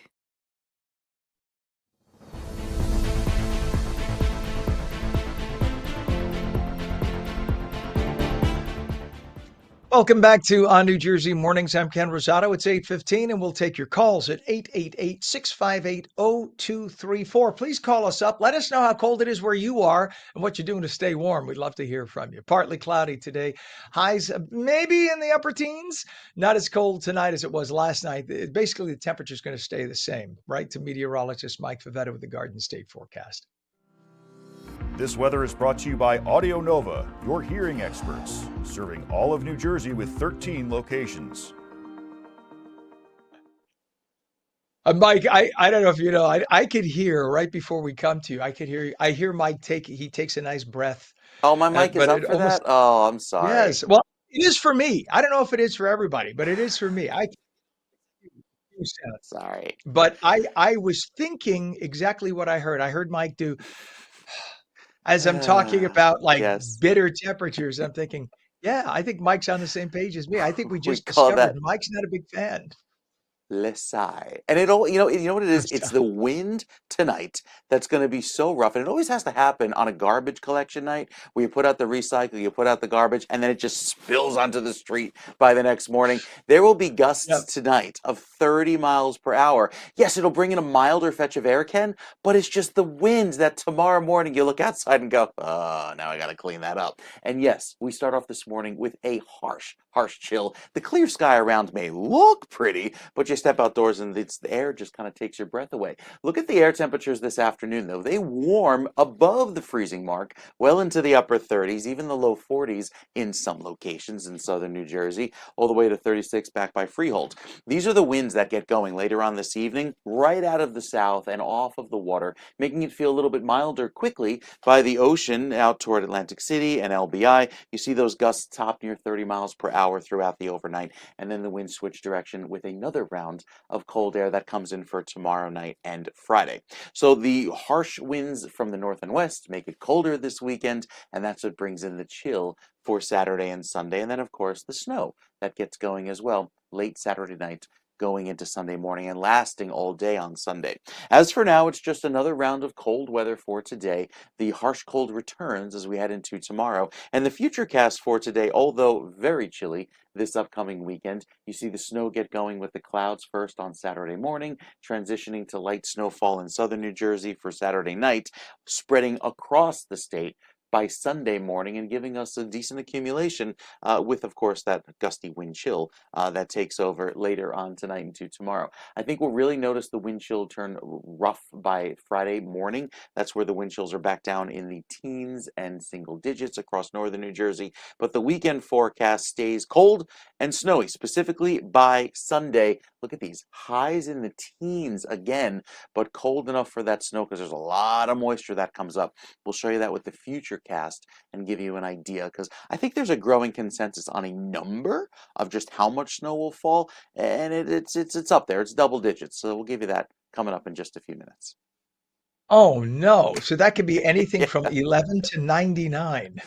But probably closer to 11, so we'll keep it on the lower end of that scale. So you get you wait till usually 48 hours is when you can make a safe prediction, right? It's because with But all our but it's the computers. thing. The trend has been showing, Ken, that Yeah. we're seeing a little bit more of a northerly track, and now the two big global computer models have kind of agreed. So that's what we've been waiting for, and here we are, 72 hours away from the first flakes. Yikes! Yeah. You know what? My other half just wrote to me. He's sick. Chris has Oh, really bad bronchitis and whatnot. But he said otherwise he was going to get. He's home. He said otherwise I would book a flight right now to Florida. We go down to get Florida. I out. could do the show from Get out. Florida, as you know. But unfortunately, we're trapped in the cold of beautiful New Jersey. We do love New Jersey, but it is cold. All right, Mike. It is Well, chilly. check back, my friend. Appreciate you. Thank you. It is 4 degrees right now in Trenton. It is 11 degrees in northern New Jersey. and just cold everywhere in between those two locales right now. As you go to the southern part of the state, by the way, it's only 2 above in Vineland, and it is 10 degrees in Cape May. In terms of traffic, we have a lot of it. Right now, we have a jackknife tractor trailer, I-78 express lanes westbound. This is just west of exit 52 by the Garden State Parkway Union. All lanes are closed, and look at what is the result. There you go, just bumper to bumper. I think they're trying to get people off and around on the shoulder. The main lanes, all the main driving lanes are actually closed. But again, this is a jackknife tractor trailer, I-78 express lanes westbound, west of exit 52, Garden State, Union Township, with all lanes closed. Good luck getting through there right now. Give yourselves extra travel time. Pack that patience, rather. We have a crash on 206 southbound, north of 524 Whitehorse Circle in Hamilton. The left lane is closed. And over to the Garden State Parkway now, we have a disabled vehicle on the Garden State northbound, just north of the Bergen Toll Plaza in Saddlebrook. The right lane is blocked, as you can see right there, just causing a little bit of a slowdown. It's actually better than it was a little while ago. We have a disabled tractor trailer, 280 westbound, east of exit 8, West Orange, 2 right lanes of the 4 lanes and the right shoulders closed. A water main break, US 9 southbound by Robertsville Road in Marlboro, with the right lane and the right shoulder blocked now. And we have a crash on US 1 northbound, south of Meadow Road, West Windsor. Left lane is currently closed. Your Hudson River crossings, all very slow today. The Lincoln is now 35 minutes. The Holland is 25 to 30. And we look at the GWB upper and lower levels. Not a great ride at all. Pretty much stopped. Upper level is on the right, that big Amazon smile right in our faces. The lower level's on the left. It's going to cost you 45 to 50 minutes into Manhattan. And then once you arrive and you head south of 60th Street, you get that wonderful congestion pricing toll to pay. There you have it. It is 8:21. Think happy thoughts. I'll give you happy thoughts. The West Orange Classic Film Festival. That's happy thoughts. Celebrating a major milestone this year, its 20th season. The festival has become a popular tradition in West Orange, showcasing classic films and hosting guest speakers. Paul Castiglia is a volunteer MC and film historian for the festival. We say good morning to you, Paul. Good to have you on. Great. Thank you so much, Ken, for having me. You bet. I'm a Tisch School of the Arts NYU Film School guy, so I get excited whenever we have a film festival in the area. And this is the 20th season. So talk about the history of the festival. Well, I wasn't around when it began. I came in 2014 as a guest speaker, but there was a group of people in West Orange, led by Ken Mandel, who is our leader in emeritus, as I like to say, and they just decided, hey, let's bring the art of these classic films to West Orange. And they've been doing it pretty continuously. I think there was a COVID year in the mix, like everything else. But yeah, and because of the history of West Orange itself, West Orange is the birthplace of the movies. The first movie studio ever was in West Orange, New Jersey. It was Thomas Edison's Black Maria studio. So yeah, it's been going great. It's a mix every year of established classics, as well as maybe some lesser known classics and some what I call popcorn classics too. And I love it. We manage to have a lot of great guest speakers every year. It ranges from producers, screenwriters, film historians, people who are experts in specific studies, such as we have a speaker who's an expert in Irish studies, who speaks on films with those themes every year. And this year, we have something really special. We actually have an actor from one of the films. And so it's really terrific. The 2026 season is a mix of films, some of which are going to honor some icons we recently lost. We'll have Annie Hall with Diane Keaton, and we'll have the 3 Days of the Condor with Robert Redford, for example. We have The Brother from Another Planet, which was a film by John Sayles, writer-director who has New Jersey ties. And for that film, we have the actor, Alvin Alexis. And we have a second film by him in the festival, Secret of Rowan Inish. That's the Irish film I mentioned. So we mix it up. We're going to start off with Cinema Paradiso, which is just an all-time classic, the Italian film. The festival will kick off this Sunday on January 25th at 2 p.m. at the West Orange Dine-In Theater, the AMC over there. And it's just going to be terrific. It'll go every Sunday except for Super Bowl Sunday through March 15th. And the You closing, had me.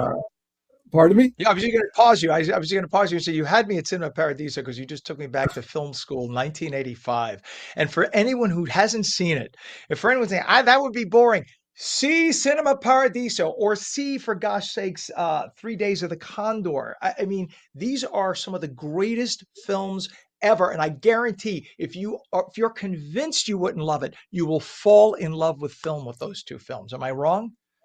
You're not wrong. And to blow things out at the end on March 15th, usually I'm the one who speaks about the popcorn things, typically classic comedy like Laurel and Hardy, Abbott Costello.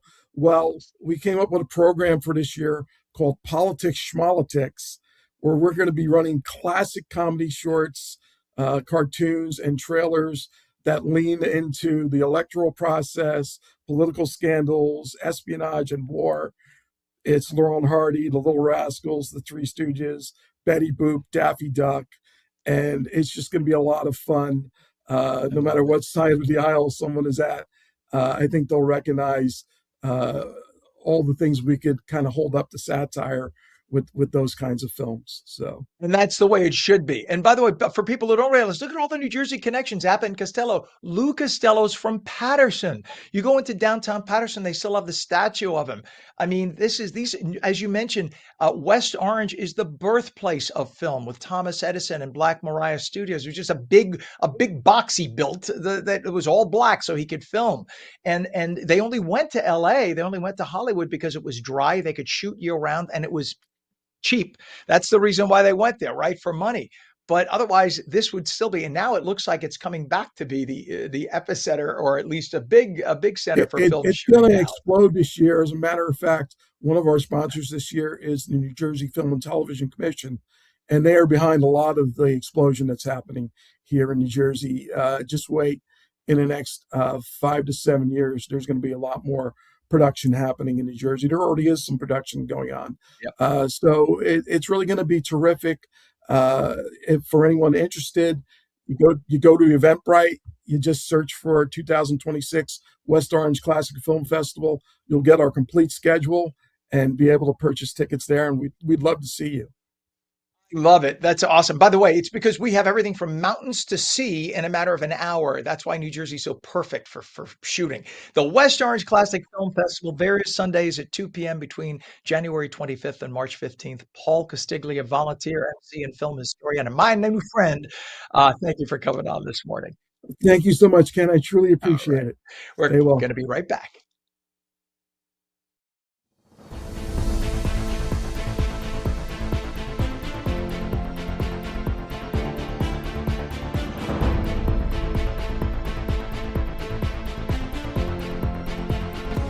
At AmeriHealth, we understand what's important to you.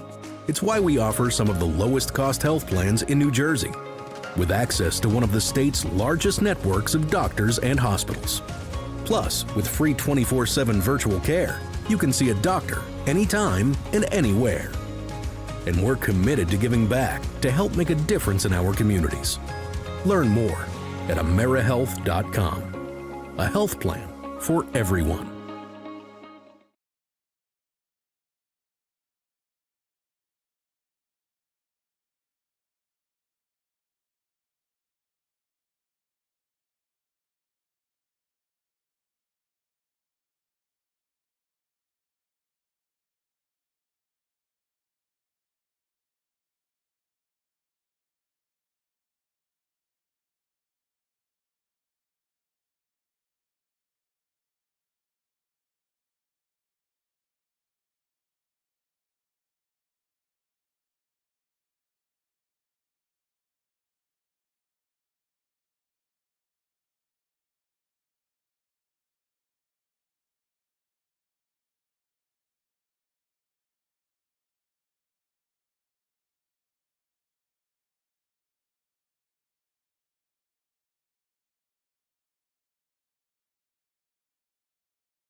Play it like the New York Sirens. Live in the spotlight. Etch your name in lights. Embrace the noise. And when it calls you, turn it up. Get louder. Play it like they'll hear us everywhere. Because this is our team. New York Sirens. Play it big.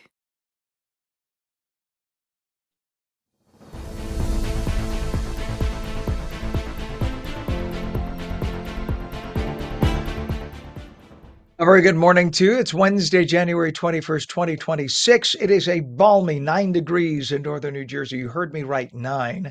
4 degrees in Trenton. Welcome back to On New Jersey Mornings. Partly cloudy today, not as cold tonight because we have a warm front coming through, but it'll be very windy. Meteorologist Mike Favetta with the detailed Garden State forecast. This weather is brought to you by Audio Nova, your hearing experts, serving all of New Jersey with 13 locations. I love it that we might climb to the 30s for a day and a half, Mm-hmm. and we call that warm front. But it is a warm front considering what it is right now today. It is, but this is the weather that you want to prepare. You will start to see the milk flying off the shelves, I think, beginning this afternoon, Ken. So if you haven't stocked up, now would be a really good time, considering how cold and clear it is today. Today's one of the better days to get out because as the temperatures warm into the low 40s, and they will quickly with that southerly breeze. It does get windy by the afternoon, but at least we'll be out of the freezer where we are currently across most of the state. In fact, the high today gets to, well, it started off in the 20s, but we should be up at 40. So most of New Jersey, well, especially across the southern half of the state, will climb there later today. Clear sky through this afternoon. Clouds develop this evening. We get a quick flurry across northern New Jersey. Some of that is the energy before another cold front comes in for tomorrow, helping to shift the winds, bringing in colder air for tomorrow afternoon, and then reinforcing cold for Friday into Saturday. Then the fun begins. Late Saturday night, you'll start to hear the alarm bells going off in terms of the snow that comes in for Saturday into Sunday. All of that snow getting going quite heavily, especially throughout Sunday morning into Sunday afternoon. That storm comes up pretty close to New Jersey, providing the heavy snowfall that will take over throughout the course of the day on Sunday. So you see the darker shades of blue here, especially at the coast. We won't know where those bands set up, indicating the higher snowfall amounts, until at least tomorrow afternoon, maybe Friday at the best, because the high resolution models only go out about 48 to 60 hours, and we're still about, 72 to 80 hours away from those first flakes to fall. So need a little bit more time for the high resolution models to pick up where the storm gets going. Also, the storm energy that arrives this weekend hasn't reached land yet. Once that energy works its way across the west coast and into the southwestern part of the U.S., we'll have better sampling information from the weather balloons. So we'll have a much clearer forecast as to exactly how much snow will fall going into next week. As far as an early hint of just how much, at least I think we'll get. Generally speaking, it's probably going to be say a 6 to 10 incher across most of New Jersey. There could be some spots that get closer to a foot as of now by Sunday night into Monday morning. But again, we'll have to see where the sleet and icing line sets up, because if the storm center crosses too close to southern New Jersey, that'll significantly hamper accumulations, but just make for more problems with removal of sleet and ice. And also just how much of those bands that occur, where those set up, and those would greatly increase the snowfall amounts across certain parts of the state. So that is TBD. But overall, it's going to be a weekend to maybe rent the movie, Netflix and chill throughout Sunday, because you're probably not going anywhere with the amount of snow that's coming in. A good test for the new administration, right? How to handle the first big snowstorm in New Jersey. Then going into Monday and Tuesday, we turn cooler as temperatures stay, they're in the freezer, staying in the 20s with overnight lows down in the single digits. So whatever falls this weekend into next weekend isn't going anywhere anytime soon. I love it. And I just love that it says 31 behind you for today, but we don't really know if that's going to be. That's if we really hope. If you're happy and you know it's 31. Okay. All right, sir. Thank you very much. We can only pray. 8:34 is our time. 4 degrees in Trenton. It is 11 degrees in northern New Jersey. We take a look at traffic, and we have a lot of it. Let's look. Well, before you go, Pam, to the video, before you go, Atlantic Highlands, we just got a water main break on Route 36. Again, Route 36 southbound at Grand Avenue, Atlantic Highlands. That's for those who've never been. Atlantic Highlands has this beautiful view of Manhattan right across the water into Jersey, the way like Sandy Hook curves around in that area. Well, they now have a water main break on their main road, Route 36 at Grand Avenue.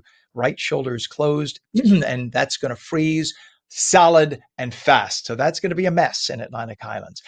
We have issues at the airports. All the airports, if you are driving to fly out of town, make sure you have a reserved parking space because they're all pretty much full. So make sure you're aware of that. Let's go over, if we can, to I-280 westbound east of Exit 8, West Orange. We have a disabled tractor trailer. That's the people coming toward us. So that's causing a little bit of a slowdown through there right now. Excuse me. We also have problems on, let's see if I can get my program to respond. Everything is working funky today. Water main break, Route 9 southbound, south of Route 520, Robertsville Road, Marlboro, with the right lane and the right shoulder closed. We have a crash on US 1 northbound, south of Meadow Road, West Windsor. The left lane is closed. And then we go over to 78 right now. Jackknife tractor trailer, 78 express lanes westbound, just west of exit 52, the Garden State Parkway in Union, with all lanes closed. So you see what that's causing. These folks are about a mile before that point, so they're still moving slowly. They will get to a point where they will come to a complete stop. What a mess.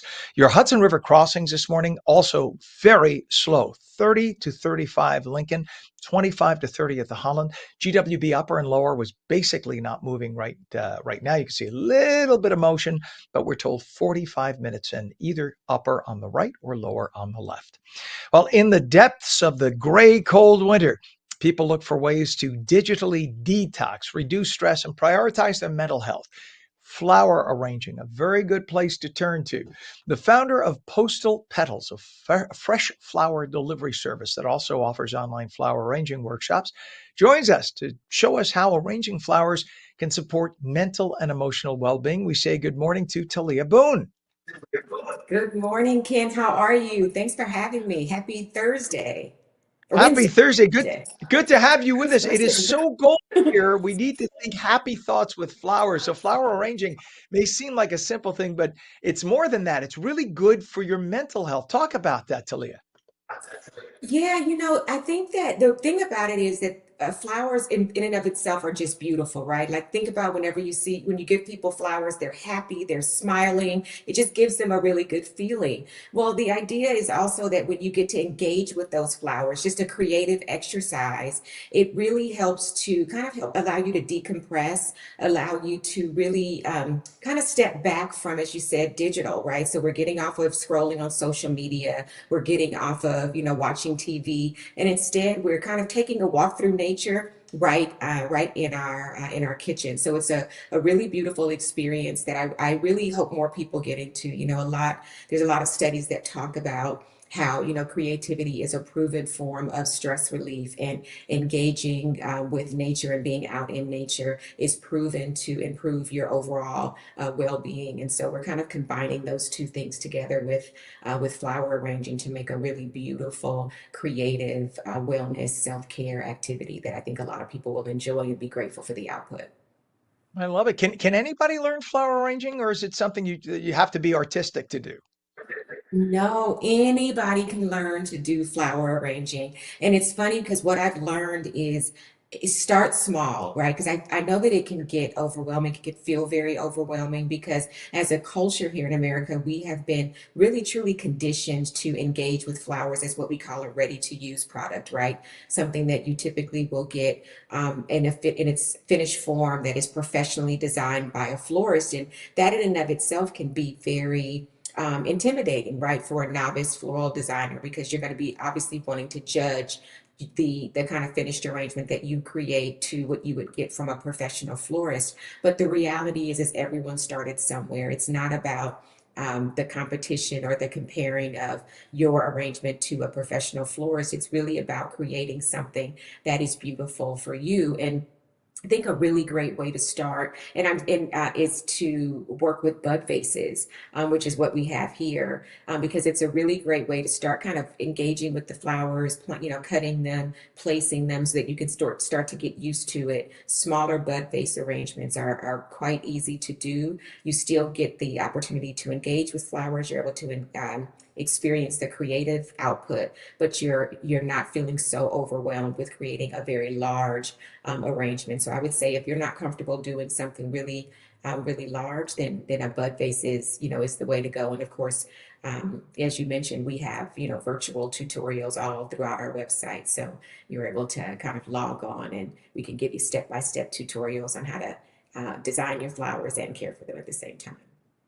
Are there any specific techniques to bring out flowers' more calming effects? Because I know some kind of pop in your face and some look relaxing. I mean, there are different flowers you're going to give to somebody on Valentine's Day versus an arrangement, say, for a funeral spray, obviously, and there's a reason for that, and the way they're arranged has something to do with it, right?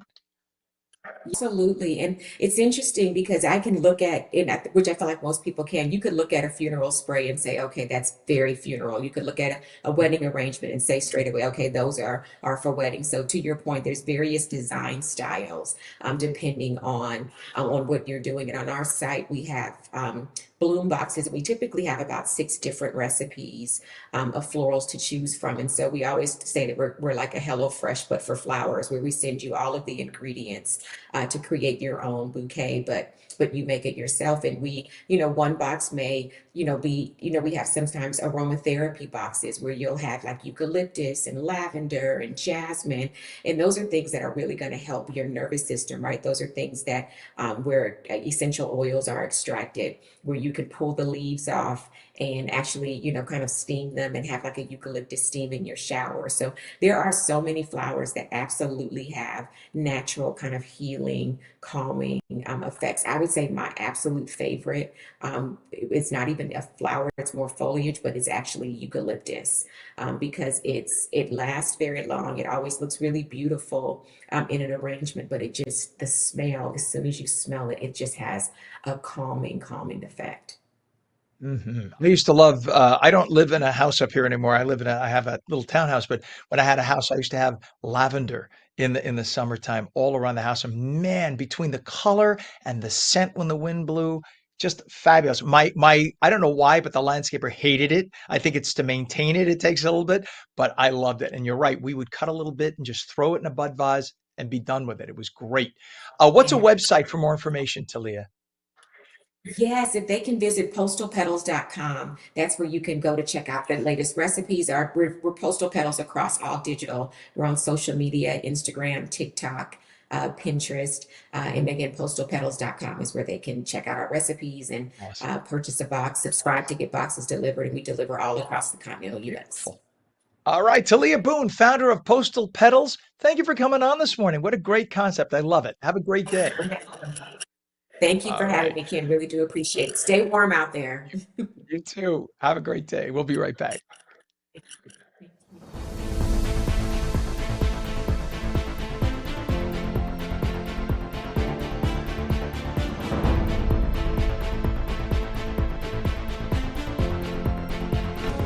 At AmeriHealth, we understand what's important to you. It's why we offer some of the lowest cost health plans in New Jersey, with access to one of the state's largest networks of doctors and hospitals. Plus, with free 24/7 virtual care, you can see a doctor anytime and anywhere. And we're committed to giving back to help make a difference in our communities.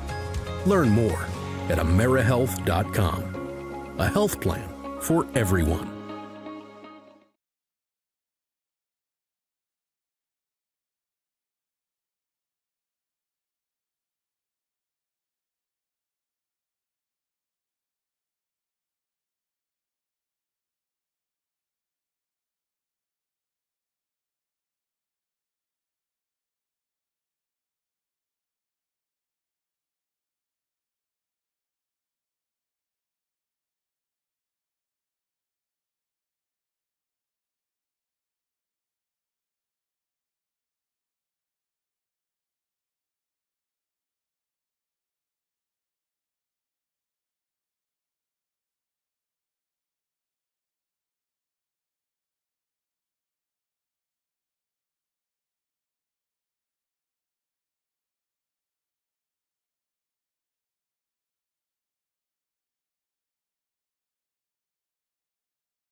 Play it like the New York Sirens. Live in the spotlight. Etch your name in lights. Embrace the noise. And when it calls you, turn it up. Get louder. Play it like they'll hear us everywhere. Because this is our team. New York Sirens. Play it big.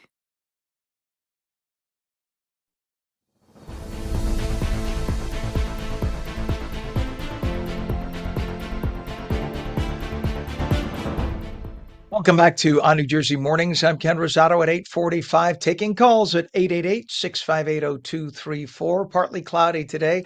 Highs in the 20s, hopefully making it to 30 or 31. We'll see what happens. Not as cold tonight, be about the same temperature, but very, very windy. Right to meteorologist Mike Favetta with the Garden State forecast. This weather is brought to you by Audio Nova, your hearing experts, serving all of New Jersey with 13 locations. Mike, it is so cold outside that ice doesn't even want to freeze. It's really, really chilly. I mean, you wonder just how cold it'll get going into the next few days. How much cold can we handle? We have the answer, but it's the psyche, right? Can you handle the cold that takes over this weekend? On top of that, the snow, with the forecast today pointing to a cooler scene across northern New Jersey. Those southerly breezes that warm up the beach locations today into the low 40s don't exactly make it up to Bergen and western Passaic County, especially with those temperatures holding in the upper 20s. Still have that rainfall deficit, but I think this will come to a sharp end if we get all of that snow that's forecast for the weekend. With the cold that lingers right through the end of the month into early February, have to go west for the warm up, especially the West Coast, staying above average. And then the dry weather pretty much continues for most of the country going into the end of this month, with that warm up not probably going to happen until at least the second week of February. It's just cold right through. So as the temperature takes another nosedive into the single digits for Saturday, that sets up the snow going from Sunday in through Monday morning. It's a long duration event that'll allow for plenty of accumulation. Tuesday and Wednesday of next week stays cold. The shore points sees the snow arrive as early as Saturday evening, where temperatures stay at around freezing. Might be a little bit of mixing with some sleet and ice across extreme southern New Jersey, but even into next week, Monday, with that snow lingering, it stays cold going into Tuesday and Wednesday. Can't seem to get it to quit as we take it into the last week of January, first week of February, staying chilly. Oh, chili. I'm just thinking the food, Mike. That's just me. But, that's the way we think. We think food all the time. I All prefer right, a Mike. carbonara, right? It's very heavy, kind of sticks to your bones. That's something you need on a day like today. Nice, warm, heavy meal. Oh, I don't know if I want, I don't know, it's something about, I don't know, when it gets this cold, like excuse me for looking off to the left, just getting something set on the computer as I'm talking to you. I don't know, I'll take anything that'll be like hearty. So yeah, carbonara is pretty, it's sort of the Italian chili, if you think about it. It's minus the cumin. Mm-hmm. Italian chili, precisely. I love it. All right, sir, we'll check back tomorrow. In the meantime, go stay warm, and hopefully the wind doesn't blow your garbage away. I love that. You and I have the same garbage and recycling schedule, and we live pretty far apart. All right, my friend, we'll check back. Have a good one. Stay warm. 8 degrees northern New Jersey, 4 degrees in Trenton right now. Definitely very, very cold. In terms of traffic, we have a crash with injuries 1 and 9 northbound north of North Avenue, and that's in Elizabeth. 3 left lanes of the 4 lanes are closed. We have a problem with the parking facilities at the different airports. If you are going to the airports, first off, you're flying out. If you are driving to those airports, if you don't have a reserved parking space, you may be in trouble because this week, a lot of folks are flying out of town. So most of the major airports in the region, their parking lots are at 95 to 100% capacity right now. So you make sure if you're driving, you're not Ubering or Lyfting, make sure you book a parking space or else you may be SOL, as they say, by the time you get there. Don't want you to get stuck and then miss your flight. We have a water main break, Route 36 southbound at Grand Avenue in Atlantic Highlands with the right shoulder closed. Jackknife track, the trailer I-78 express lanes westbound, west of exit 52 by the Garden State Parkway in Union. All lanes are closed there. And you can see what that's causing. Oh my gosh, just stopped You could see pretty much heavy, no matter where you look there. We have a crash with injuries, 1 and 9 northbound, north of North Avenue and Elizabeth, 3 left lanes closed. We also have a jackknife tractor trailer, I-78. We have a water main break on US 9 southbound by Robertsville Road in Marlboro with the right lane and right shoulder closed. And your Hudson River approaches right now. The Lincoln is going to cost you about 35 in, the Holland about 25 to 30. Look at the GWB upper and lower levels, very, very heavy, 80, 95 approach. Your upper level is on the right, lower on the left. Upper is moving a little bit. It's going to cost you about 45 in. The lower level on the left is stopped. It looks like the video is frozen. It is not. We're just frozen. The lower level there on the left is going to cost you 50 minutes into Manhattan. So pack your patience. We moving forward with the all right, that's a good thing. Well, many of us have already ditched our New Year's resolutions, but one doctor reminds us a resolution we shouldn't skip involves taking better care of ourselves. That would include regular cancer screenings. Let's say good morning to Dr. Madhurima Ann, Hematology Oncology Director at Hackensack Meridian Ocean University Medical Center. Good morning, Dr. Ann. Hopefully you're staying warm today. Good morning, Ken. Thank you so much for having me today. Absolutely. And doctor, a lot of people start the year with good intentions and they put off routine medical appointments. They would say, I'll do it next week. Well, why are preventative cancer screenings so important, even if somebody feels healthy? So this is very important. Cancer screening is one of the most important ways that we can stay healthy this coming year. They not only help us detect cancer at very early stages where they can be treated and removed and cured, but some of these screening tests can actually detect cancer. So it's a way of preventing cancer. For example, colonoscopies can find precancerous polyps, which can then be removed during the procedure. So it's just, I can't emphasize enough how important these screening tests are. And so some of those key screens, you mentioned colonoscopy, so important. I have a friend, and I speak just personal experience, who is a nurse, and she was so busy taking care of everybody else, she ignored her own colorectal symptoms, and she just passed in the last 6 months of Oh, colorectal it's cancer. terrible. Right. And you think she's a medical professional, but she had other people in her family and friends she was caring for, and she put herself last. But it's something that you really it's such a preventable cancer, right? Because when you get an exam, if they find a polyp, you remove the polyp, boom, your chance of getting cancer now is right down. You have to screen. It's very true. And I hear this story quite a bit. Mothers who are taking care of their children or just busy with work and life, and they just never got around to getting that mammogram. But same thing, you catch these tumors very early. Sometimes you can catch them with the precancerous lesion, which again can be removed. So, and I think the specifically colonoscopy, as you brought up, sometimes it's not something that everybody feels that they can grasp. It's just a big procedure, anesthesia. So it's not just a colonoscopy. There are other alternatives. And I think it's very important for people to discuss these things with their doctors, express their fears, so then they can find the right screening test for them. And for those who feel I don't have a day to take off or whatever, I mean, at the very least, talk to your doctor. I mean, certain people are eligible for Cologuard. I know or if you are highly susceptible, you should probably talk to your doctor about the full colonoscopy. But something as simple as Cologuard, easy to do. Collect a sample, send it in, see what happens. But there are all sorts of ways of dealing with that, right? Just don't ignore it because ignoring it, putting your head in the sand, you're just begging for trouble. And we know tobacco and Absolutely. alcohol use, right? We know tobacco and alcohol use are also major risk factors. But one thing I know a lot of people don't talk about is marijuana use. People who smoke marijuana drag deeply. They don't have filters on the marijuana. Why is it that we talk about and rightfully so, the dangers of smoking tobacco, the dangers of drinking alcohol, but I have not heard one person or one study about dragging marijuana smoke into our lungs, and they're all potentially cancer causing and carcinogenic.